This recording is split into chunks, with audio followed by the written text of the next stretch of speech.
As we pause to observe the one-year anniversary of Hurricane Dorian, our Megan Shepard, who was in Abaco for that monster storm, reflects with us this morning. And it's like, what's happening? And honestly, in just a matter of minutes, hundreds of persons are climbing over a hill. They're running through water, and to just see families and persons and babies and elderly people just running and trying to save their lives and the lives of their loved ones. It's something that you will never forget seeing and trying to imagine what they just went through and how bad it had to be that they are now taking this risk of running through a hurricane, just trying to find shelter and protection and somewhere better to be. And one of the first communities that we went through was Central Pines, and to see the level of damage was a lot. And seeing persons still evacuating and still waiting for the break of dawn, and they're just trudging through water and down power lines, and just imagining what it was they went through and how they survived the night, and just waiting for that bit of light to be able to leave where they sought refuge to find somewhere that was better. It was all just heartbreaking to see, and hundreds of cars were flooded and flipped over, trees were down, and you just try to imagine what you imagine what Abaco was when you went to bed the day before, and then you wake up and you're driving through these communities and you're just shocked, like this can't be the Abaco that I just saw the day before that in this condition now. And just trying to put yourself in the shoes of persons that survived that through the night and now will have to start over, most people from scratch.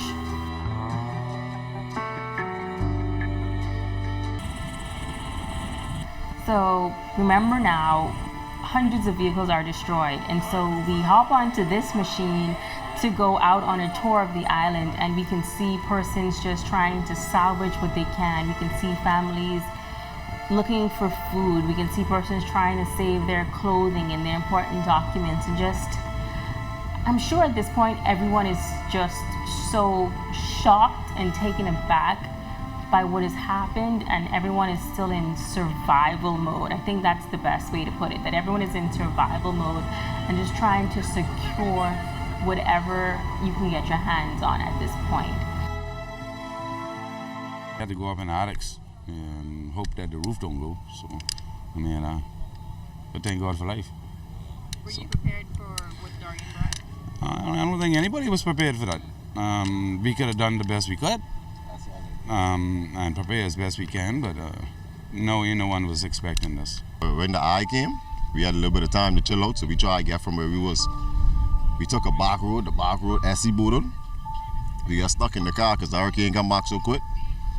We had to stay in the car full of water. At that time, the car get flooded, so we had to come out, hold on the car, the seat belts, in the middle of the hurricane. She was wild. This the only little, this right there, this little boy keep us alive. Me and my boys right there. The same little boy keep us alive. Real talk. Everybody was then talking about they get dead. I say, no way, you gotta tug it out. I mean, it was terrible because the water getting in the house and I was in the attic, and thank God there's a hole open on the roof, and that's how come we safe. You know, we get out through the roof and swim to the hill and get out. And today I was supposed to fly because my visa gonna be finished day after tomorrow. The water was about 20 feet high, that Yucca building down we were in. We had to kick the front door open to get out. And while we didn't know where everybody is because a few of us got separated. I was out behind a car. Someone was in the back of a truck. One of my other cousins was in a bus. My parents were still locked in the place. None of us knew if we were alive. And all I know, I began to pray, and I said, God, you have not brought us this far to leave us. And when I began to pray, I heard the voice of the Lord, and He said, "Listen, the eye is gonna come, and it's gonna get calm." And immediately, about 5 minutes after that, it came. We were able to escape.